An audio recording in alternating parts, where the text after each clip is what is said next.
Well, good morning everyone and welcome to the Antipodes webinar for October 2019. I'm Matt Dell from Pinnacle Investment Management. Well, everyone knows that we are living in a world of lower interest rates that appears to have no end in sight. And so today we are asking the question, is the world becoming Japan? In other words, can we have low rates, still have a cycle and still see value outperform? Our speaker is Jacob Mitchell, the founder of Antipodes. Now, Jacob is somewhat qualified to speak on this topic, having successfully run one of the country's largest and best performing Japan funds for 7 years, achieving outperformance of 9.9% per annum over that time. Before I hand over to Jacob, please note that you can ask questions as we go, so please do so and we will try to answer all of them at the end. Jacob, over to you. Excellent.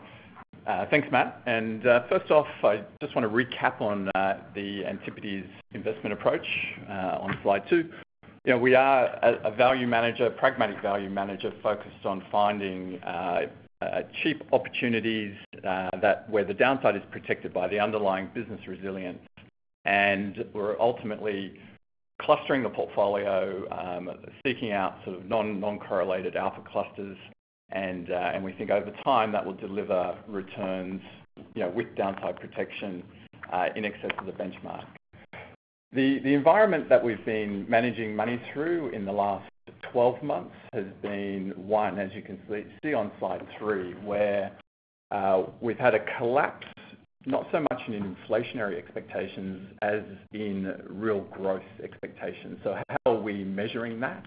We're taking the difference between the 10-year US nominal bond and the inflation-protected bond. And the inflation-protected bond is really offering you very little yield at the moment. So the difference between the two is in implied inflationary expectations over 10 years. So this collapse in real growth expectations, many in the market believe that is a sign that we are in a new paradigm. Growth will be permanently low. Many will even go as far as saying inflationary expectations will eventually collapse, and that this all points to the traditional value approaches being somewhat dated. Look, we see it somewhat differently. Turning to our next slide, we understand that collapse in discount rates has not so much seen investors simply crowd into growth, although that's one outcome. Arguably, what has happened is investors have crowded into long duration exposures in both fixed income and equity markets. The pharma and French data has some limitations, but it is the longest data set we have that measures the performance of, let's call it more expensive stocks versus cheaper stocks. And when that line is heading towards the sky, obviously that's the more expensive stocks getting outperforming. You can see there over that long history, the 2000 tech bubble looks like a mere blimp compared to what's happening today. So why do we describe it as chasing duration? We see it simply as it's simply the observation that when you look at any cash flow, as discount rates, not so much the drop in a discount rate from 5 to 4, but as you get closer to 0, long duration cash flows, they're assets where the payoff is distant in the future versus a company that maybe is trading on a low PE where you get your money back much faster. So the higher the PE, the higher the growth in earnings, and the more leverage the balance sheet, the more sensitivity you have to a fall in discount rates as you get closer to 0. At a point, it goes exponentially steep, that sensitivity. And that is what is really happened in this past 12 months. Whether it's 70-year Austrian bonds or a company like Shopify that trades on some, at one point in time was, close to 20 times revenue multiple with not a lot of earnings. It's the same dynamic. Investors chasing duration. You can see this in just the market cap weighting on the next slide of we've grouped the defensive sectors and the growth sectors, which it's a combination of software, consumer staples, healthcare, plus domestic sectors like REITs and infrastructure. And then the only cyclical sector we have in there is the growth cyclical, which is hardware tech, let's call it tech hardware, semiconductors, which have behaved very differently to other cyclicals.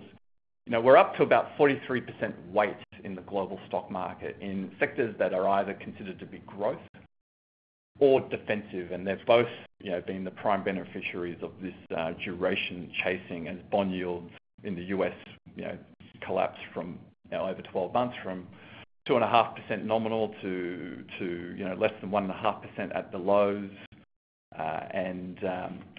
Now, how do we see this? You can also see it in a little bit more of a systematic manner, thinking about the performance of various factors in the market.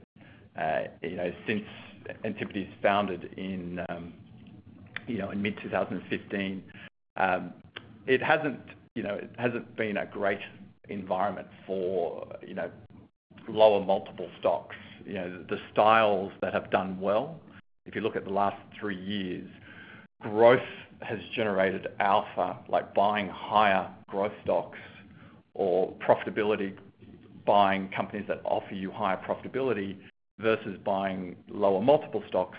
Both of those factors have outperformed at roughly 8% per annum. Now that's fine if those companies are delivering earnings growth, then the factor is not becoming more expensive. Unfortunately, the factor is becoming more expensive. So the stocks have performed much better than their underlying earnings growth. And you can see that on the heat map, where in North America, growth is now almost 2 standard deviations expensive. In Europe, growth and profitability are roughly around 1.5 standard deviations expensive. It's been a bubble in duration, a bubble in growth and certainty. Companies that aren't necessarily high growth companies, but are considered to be very certain, have very, let's call it, low volatility in their earnings, like consumer staples. So we would highlight, though, that there is probably, just like there are value traps, there are also quality traps and there are growth traps, i.e. companies that appear to be quality and growth and end up being very expensive and then derate over a very long period of time because the fundamentals don't live up to expectations. Getting to today's subject, lessons from Japan. Japan, I think, is interesting because the 10-year bond has been less than 2% in Japan for a period of for roughly 2 decades. Japan had, it was an interesting environment because it had to go through a period of corporate balance sheet repair. As most investors would know, there was a large property bubble in Japan, in the late 80s. So Japan ran very loose policy. It ended up being, reflected in an asset bubble. In property, we're currently living in an asset bubble in duration. And then, they had to suffer the consequences of unwinding that, repairing balance sheets. The central bank and the government ran periods of very loose fiscal and monetary policy over decades. So how did equities respond to that? Well, first of all, contrary to what many might expect, PEs in Japan, just because bond yields collapsed and the discount rate did become very low, the equity risk premium actually just continued to move up. So how do we calculate that? Well, we look at the earnings yield at any point in time. We add what we think is expected growth from equities, and then we take off the risk-free rate. It's a traditional way of calculating the equity risk premium. And as you can see there, today it's running at about 5.5%. So the PE is, we've got a teens PE. We've got bond yields at 10-year bond yields at 0, but we haven't seen the market PE just go to, it hasn't.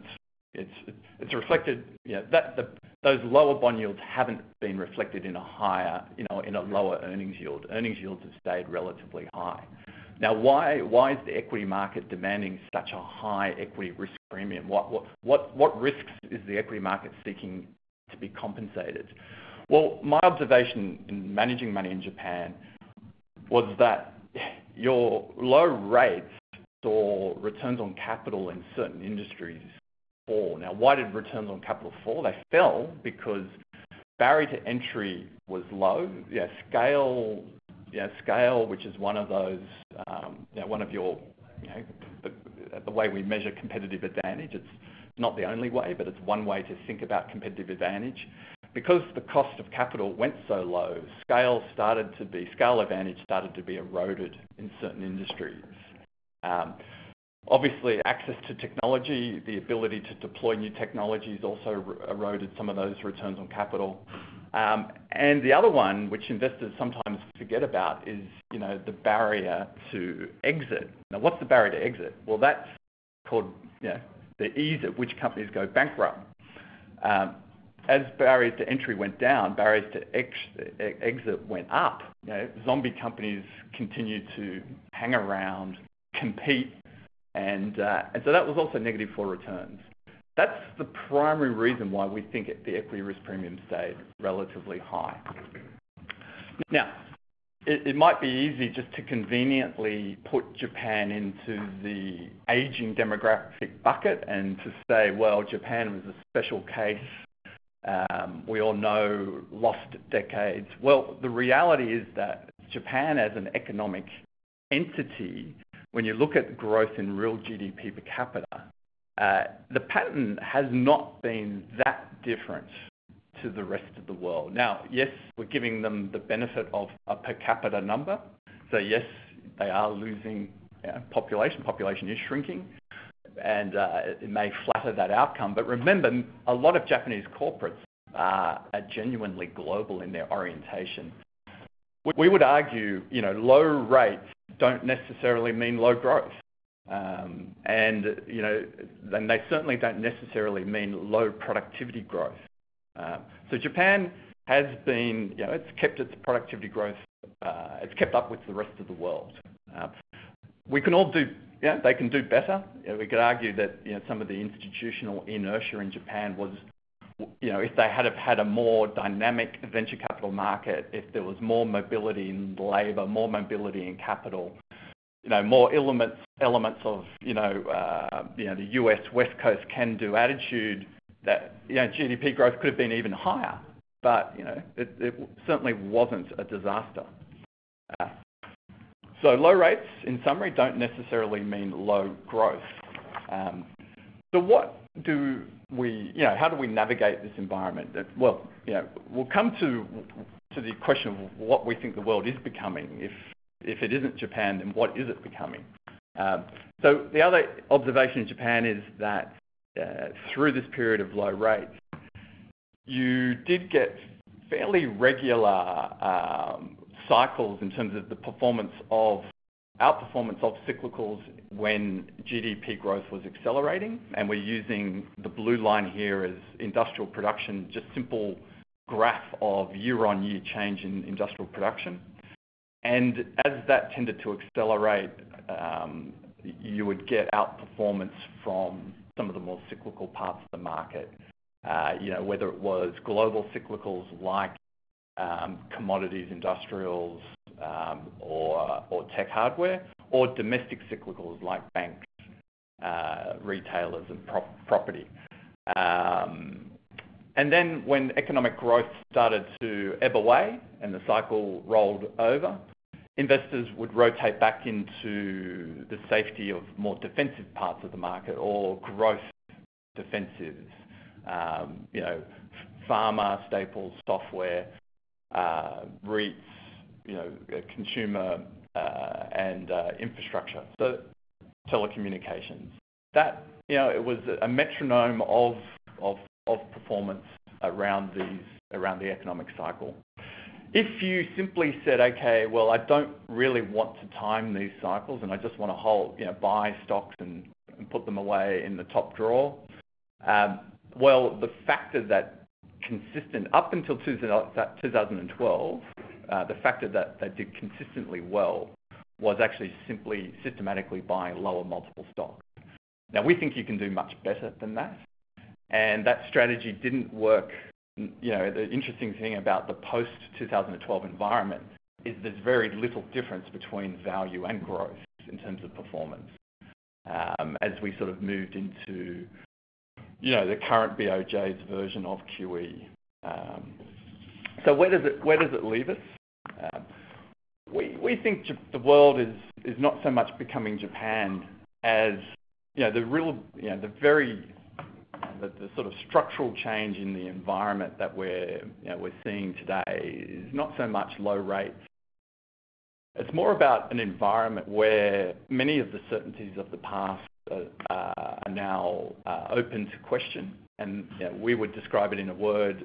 Populism is here. It's here to stay. It's a reflection of central bank policy that has inflated asset prices to the extreme and is somewhat failing to deliver a sustainable recovery in the global economy.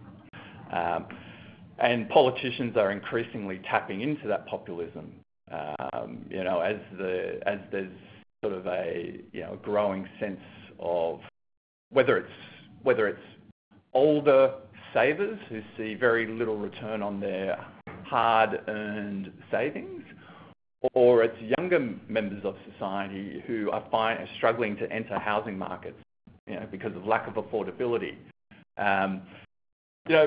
Politicians both on the left and the right side of politics are tapping into that dissatisfaction, and we think this environment will see probably more calls for much more active fiscal policy.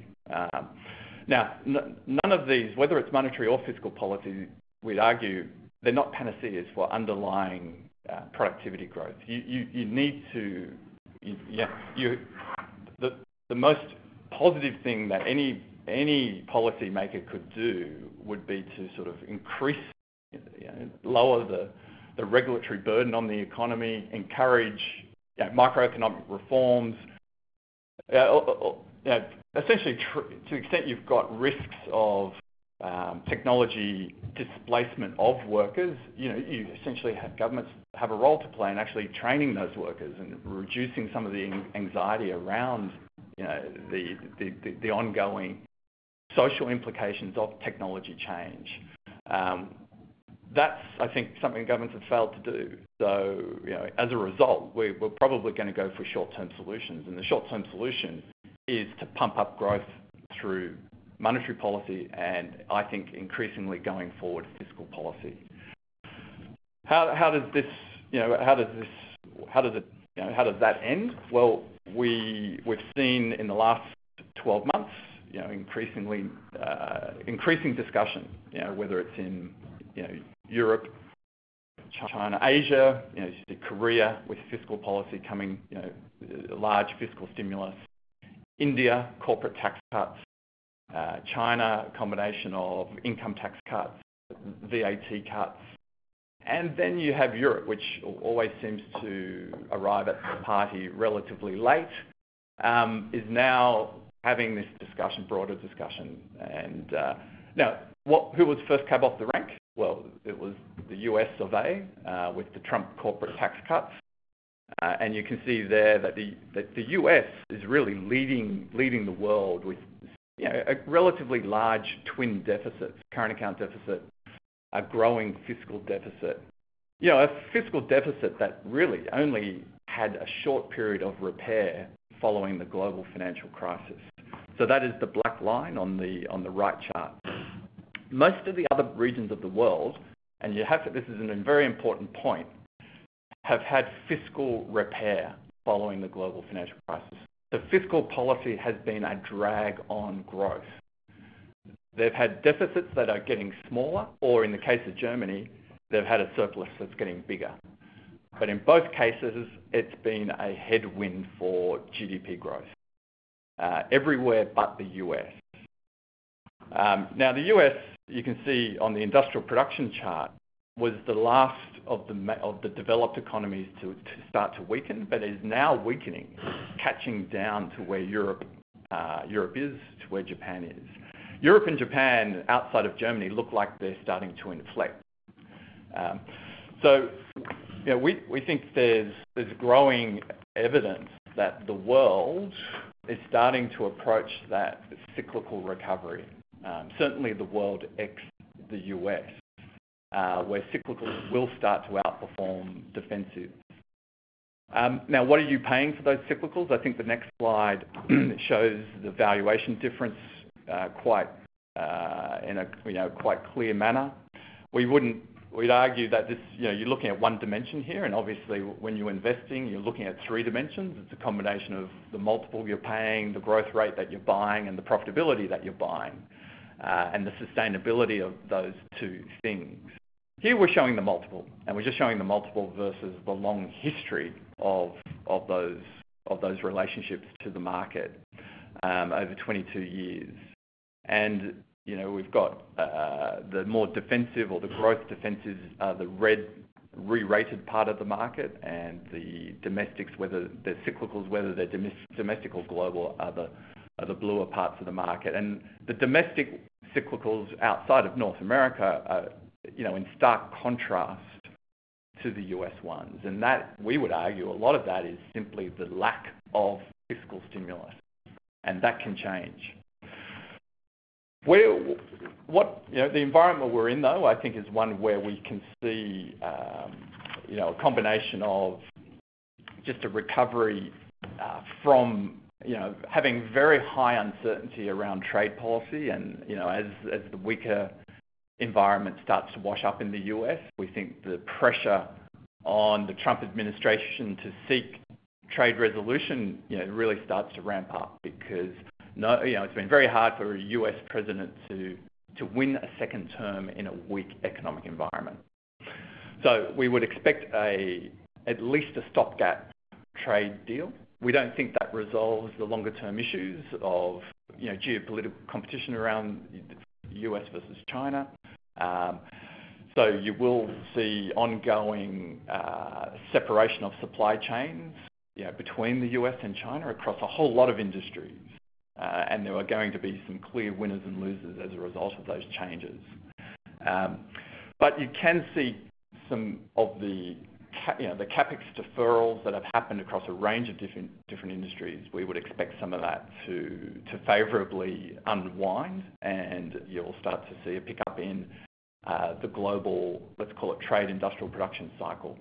Secondly, the housing market in the US should be a source of growth. Housing recovery post the global financial crisis was slow, and it's been slow to respond to cheaper rates. And we think that will come through, and that's supportive of growth. So we think there can be a rebound in growth expectations. The collapse in 10-year real yields should start to reverse. And that will drive a different preference. We would expect underperformance from some of the high growth, high PE parts of the market, some of the high PE defensive parts of the market versus some of the cheaper cyclicals. But we think you can do better than that. We would argue, don't just buy cyclicals for the sake of low PE. Buy the ones which have a secular growth angle to them. And I think our slide here where we discuss Honda is a great example. Most investors associate Honda with relatively boring small cars.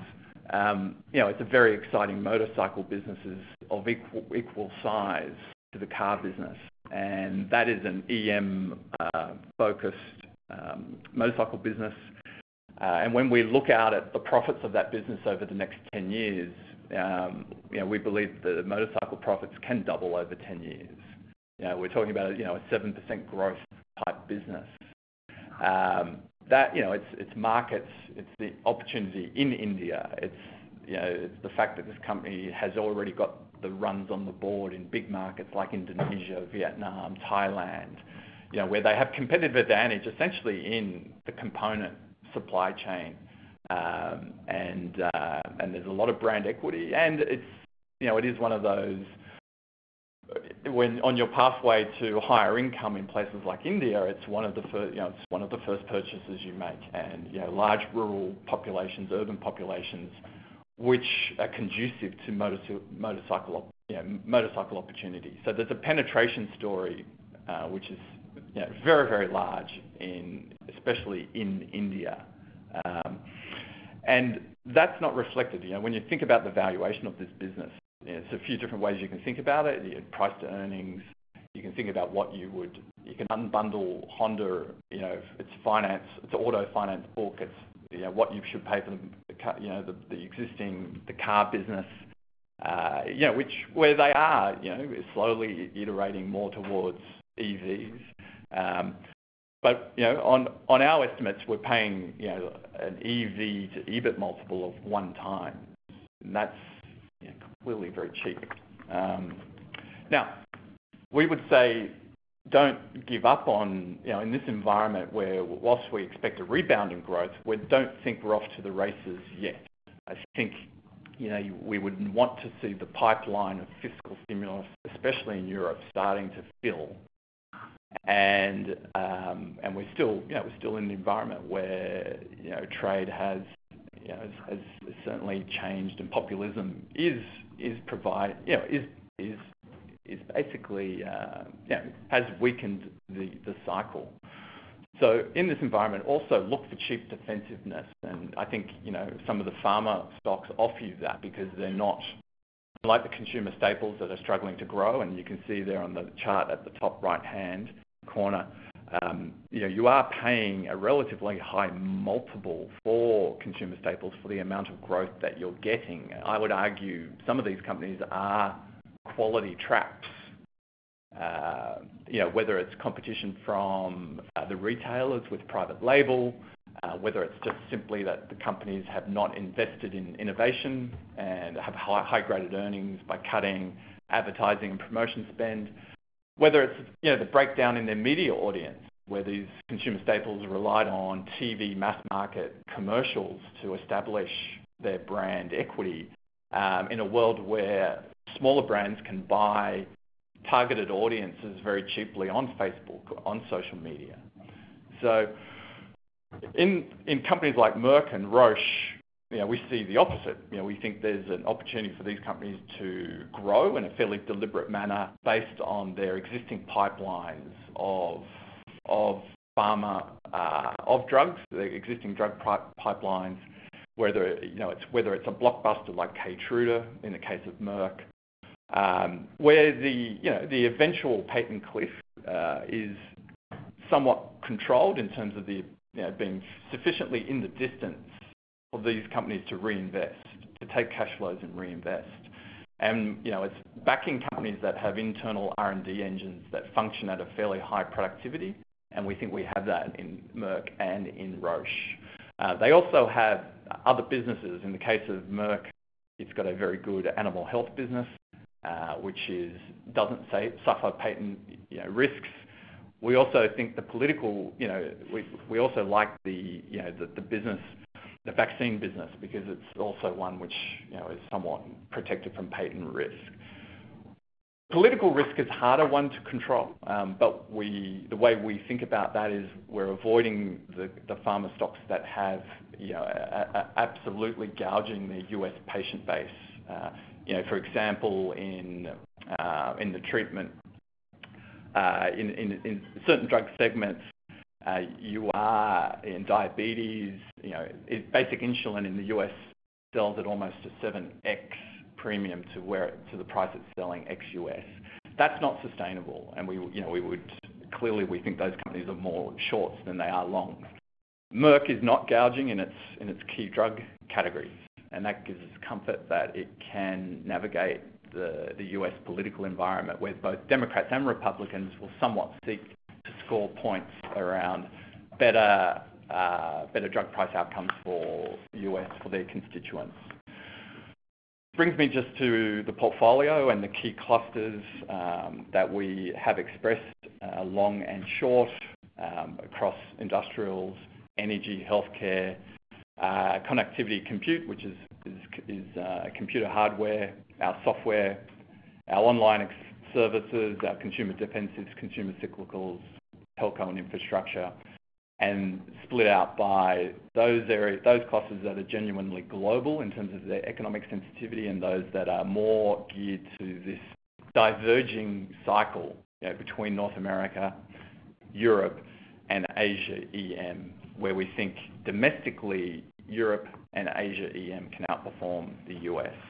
Not that we think the US is entering a recession, as we said earlier. We think the housing market is a good offset for a slowdown that you're seeing in retail sales. At the factor level, just in a final overview of the portfolio, when you're buying the Antipodes Global Long Short Fund, the blue column is the character of our longs, and we are in this roughly 65th percentile when it comes to cheap companies, like lower multiple companies. But importantly, we're not sacrificing growth or quality in buying those lower multiple companies. We're getting an above average company on growth and resilience. Conversely, in the short book, our shorts are oriented to, yes, unashamedly, we're the higher multiple companies, but higher multiple companies that are growing more slowly, roughly double the multiple for less growth than our long book and much lower resilience versus our long book. So that brings me to the end of the presentation, and really happy to take some questions. Yeah, thank you, Jacob. So look, we, as I said, we do have an opportunity for you to ask questions. We do have a few that have come through, but I encourage you to keep asking them. Jacob, I'll kick off with the first question here, and that is, can rates go lower and drive growth or duration chasing investing further? I think that the simple answer is that always there's always the risk of a recession where rates could go significantly lower, and duration chasing. The question would be how certain does the duration trade actually behave in that environment? As I said, quality traps I think will start to emerge. Growth traps will start to emerge. In a deep recession, there's very few businesses that are not economically sensitive, and it's. I think the surprise may simply be that as policy starts to respond to that recession, investors actually start to extrapolate, a different environment, because we've had QE. What we haven't really had is this idea that governments are almost borrowing from central banks. And that becomes a question of currency and the sustainability of currency. If the US was to have a recession, and if you think, go through the mental exercise of the Fed, the budget deficit in the US, if it's at the moment, if it's 3.5% of GDP, on a cyclically adjusted basis in a recession, that's probably 7% of GDP. So we have twin deficits. We have a current account deficit, we have a massive budget deficit, and we have the Fed effectively buying bonds of the US government. That could end up inflationary, with a collapse in the currency. So mentally, that might be an environment where duration does relatively poorly, because inflationary expectations, if they were to rise, that would be a significant negative, a significant headwind for duration exposures. A couple of stock-specific questions here, Jacob. So, firstly, question here about the trade resolution of our China stocks. Would a trade resolution for our China stocks do well? So, for example, Alibaba, Ping An. I think any improvement on trade is positive for Chinese domestic exposures, whether it's Ping An, Alibaba, or Yum China. Now, these companies we've selected because we think they can do well in a tough environment because they're exposed to end markets that have an element of structural growth to them.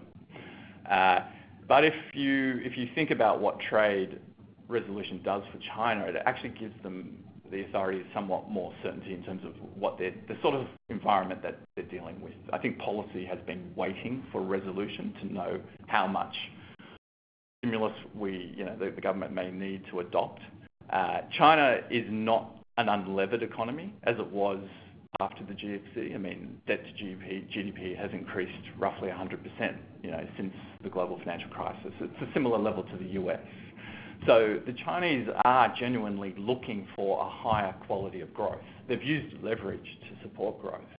So we don't think China becomes a runaway growth economy. So your stock selection in China should be growth stocks that are cheap. Don't rely on the cycle. There's more leverage in China now. Okay, look, that's all we have time for today. We will wrap it up there. But look, on your screen there now, if you do have any, you can see all the contact details of the Pinnacle distribution team. So if you do have questions that weren't answered, or you do have other questions, or you just want some further information about Antipodes, please contact a member of the team on the screen there. And we just need to show you our disclaimer. So look, that ends today's webinar. So thanks again for everyone for listening in today, and I hope you have a good day.